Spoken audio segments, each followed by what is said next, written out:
고요함 속에서 주님의 말씀을 듣는 시간입니다. 네.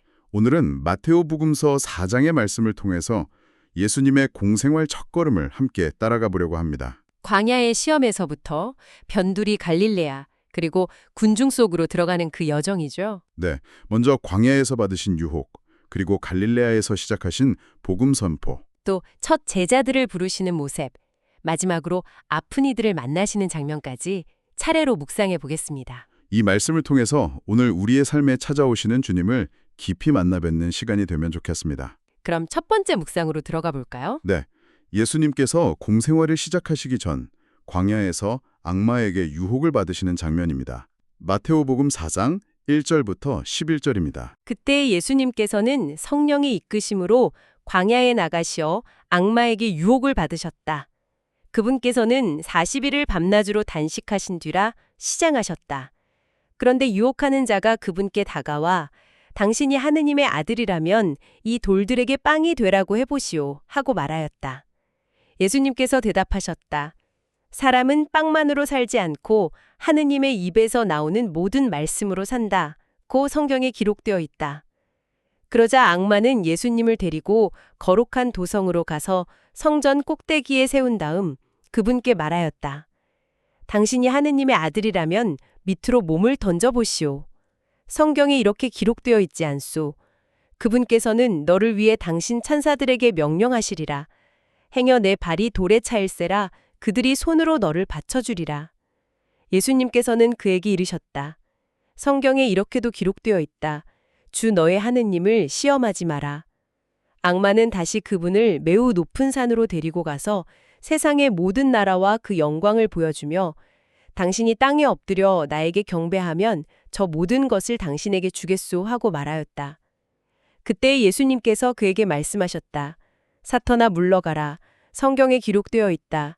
주 너의 하느님께 경배하고 그분만을 섬겨라. 그러자 악마는 그분을 떠나가고 천사들이 다가와 그분의 시종을 들었다. 이 말씀을 들으면 보통은 예수님께서 악마를 통쾌하게 물리치시는 그런 영웅적인 모습을 떠올리기 쉬운 것 같아요. 네, 그렇죠. 하지만 교회의 전통은 조금 다른 곳을 보라고 우리를 초대합니다. 40일을 밤낮으로 단식하신 뒤라 시장하셨다. 이 구절 말씀이시죠? 네, 바로 그 지점입니다. 예수님께서 어떤 초월적인 조건이 아니라 우리와 똑같이 배고프고 연약한 그 인간적인 조건 한가운데서 유혹을 마주하셨다는 거예요. 아, 우리의 연약함 안으로 직접 들어오셨다는 의미군요. 그렇습니다. 첫 번째 유혹이 돌을 빵으로 만들라는 거였잖아요. 네, 그건 단순히 배고픔을 해결하라는 제안을 넘어선 맞아요. 당신의 능력을 개인적인 필요, 즉 하느님의 뜻이 아닌 나 자신의 생존을 위해 먼저 쓰라는 유혹인 거죠. 소유에 대한 유혹이라고 할 수 있겠네요. 하지만 예수님께서는 사람은 빵만으로 살지 않는다고 답하시죠. 네, 하느님의 말씀에 대한 절대적인 신뢰를 보여주신 겁니다. 두 번째, 세 번째 유혹도 결국 같은 맥락이겠군요. 성전에서 뛰어내리라는 건 명예욕, 세상에 영광을 주겠다는 건 지배욕에 대한 유혹이고요. 그렇습니다. 이 세 가지가 시대를 넘어선 인간의 근원적인 유혹의 모습 같아요. 더 많이 갖고, 더 높이 인정받고, 더 강하게 지배하려는 그런 욕망이죠. 예수님께서는 이 모든 유혹 앞에서 어떤 기적이 아니라 오직 말씀의 의지에서 이겨내시는군요. 네. 유혹을 이기는 힘이 우리 자신이 아니라 하느님의 말씀을 붙잡는 데서 나온다는 걸 몸소 보여주신 거죠. 그렇다면 지금 이 말씀을 듣고 계신 당신의 삶의 광야는 어디인가요? 당신을 가장 흔드는 유혹은 무엇인지, 그리고 그 순간 예수님처럼 하느님의 말씀을 붙잡기 위해 무엇을 할 수 있을지 잠시 묵상해 보면 좋겠습니다. 자, 이제 광야의 시험을 마치신 예수님께서 공적인 활동을 시작하십니다. 마테오복음 4장 12절부터 17절의 말씀입니다. 예수님께서는 요한이 잡혔다는 말을 들으시고 갈릴레아로 물러가셨다. 그리고 나자렛을 떠나 즈불룬과 납탈리 지방 호숫가에 있는 카파르나움으로 가시어 자리를 잡으셨다. 이는 이사야 예언자를 통하여 하신 말씀이 이루어지려고 그리 된 것이다. 즈불룬 땅과 납탈리 땅, 바다로 가는 길, 요르단 건너편, 이민족들의 갈릴레아. 어둠 속에 앉아있는 백성이 큰 빛을 보았다. 죽음의 그림자가 드리운 고장에 앉아있는 이들에게 빛이 떠올랐다. 그때부터 예수님께서는 회개하여라, 하늘나라가 가까이 왔다 하고 선포하기 시작하셨다. 예수님의 첫 번째 선택이 장소에 대한 선택이었어요. 네, 예루살렘 같은 중심지가 아니었죠. 맞습니다. 오히려 이민족들의 갈릴레아라고 불리던 변두리로 가셨어요.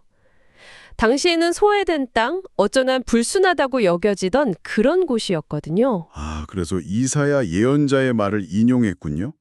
어둠 속에 앉아있는 백성, 죽음의 그림자가 드리운 고장. 네, 마테오는 의도적으로 그걸 강조하는 겁니다. 가장 어둡고 소외된 바로 그곳에서 큰 빛이신 예수님의 활동이 시작되었다고요. 이게 바로 하느님 나라의 역설이군요. 그렇죠. 구원은 화려하고 준비된 중심이 아니라 가장 낮고 어두운 변두리에서부터 시작된다는 것. 하느님 나라의 복음이 어떤 특별한 자격을 갖춘 사람들만을 위한 게 아니라는, 어떻게 보면 예수님의 첫 선언과도 같네요. 맞습니다.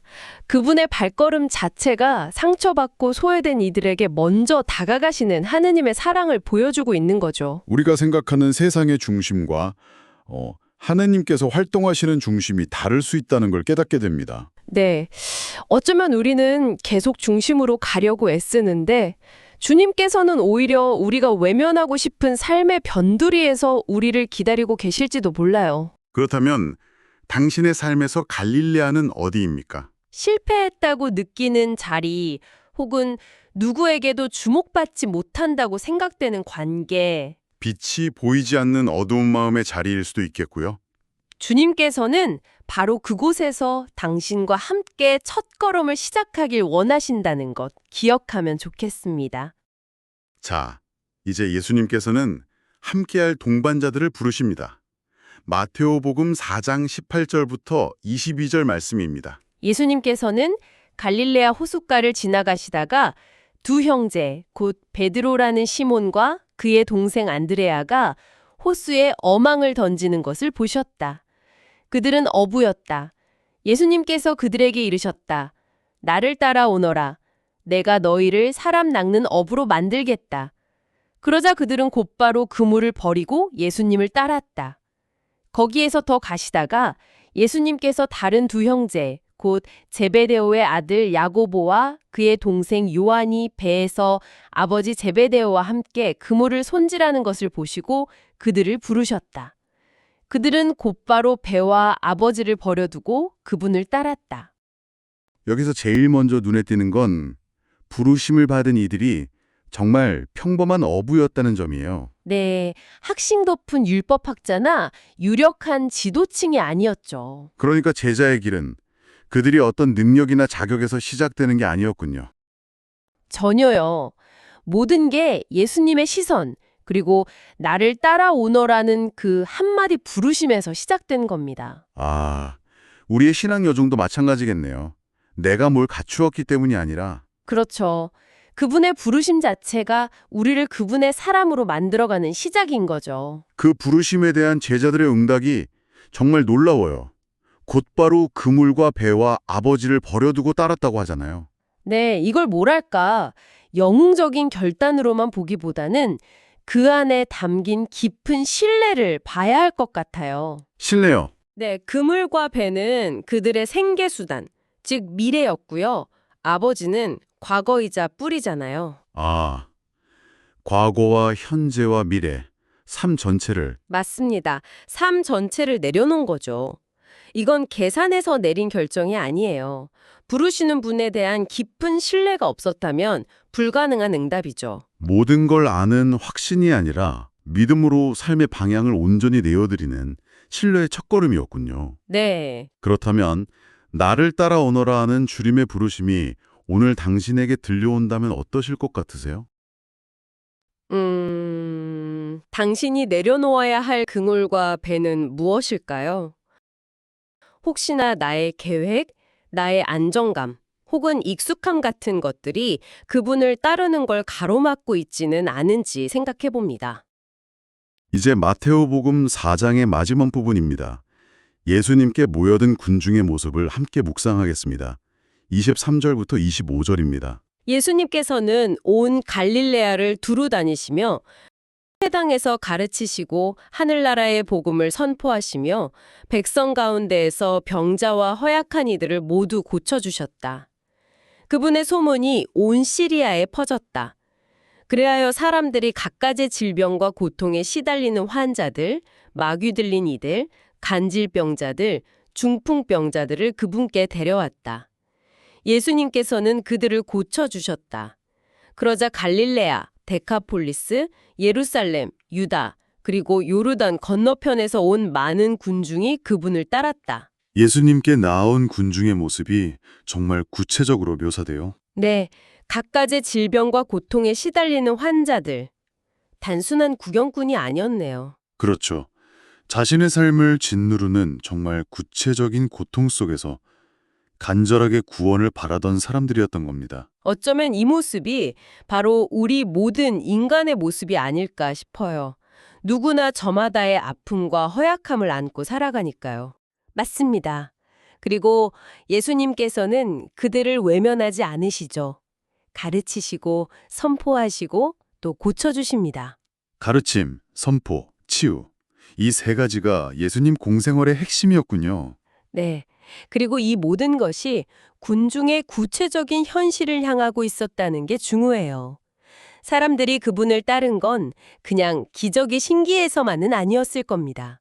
아, 그분의 말씀과 행동 안에서 자신의 가장 깊은 아픔이 어루만져지는 하느님의 현존을 체험했기 때문인 거죠. 맹목적인 믿음이 아니라 하느님의 사랑이 내 삶 깊은 곳에 닿을 때 일어나는 아주 자연스러운 응답이었던 셈이네요. 바로 그렇습니다. 내 존재를 알아주고 내 고통을 만져주시는 분을 따르는 건 어쩌면 가장 당연한 마음의 움직임이겠죠. 지금 당신은 어떤 아픔과 허약함을 안고 주님 앞에 서 계신가요?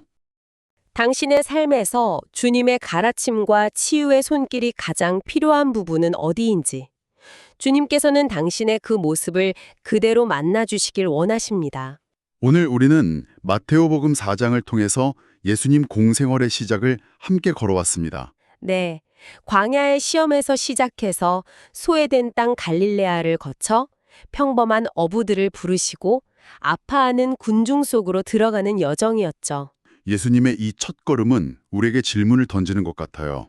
하느님 나라는 어디에서 그리고 누구를 통해 시작되는가? 어쩌면 우리의 신앙 여정도 화려한 중심이 아니라 바로 우리 삶의 가장 소박하고 때로는 고통스러운 그 자리, 그 갈릴레아에서부터 시작되는 것은 아닐까요? 네.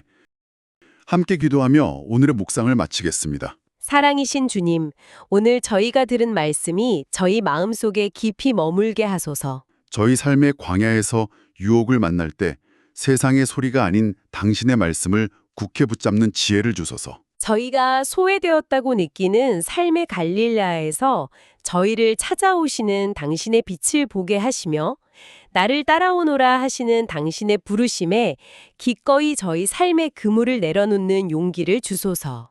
저희의 아픔과 상처를 당신께 그대로 봉헌하오니 당신의 따뜻한 손길로 어루만져 주시고 치유하여 주소서. 우리 주 그리스도를 통하여 비나이다. 아멘.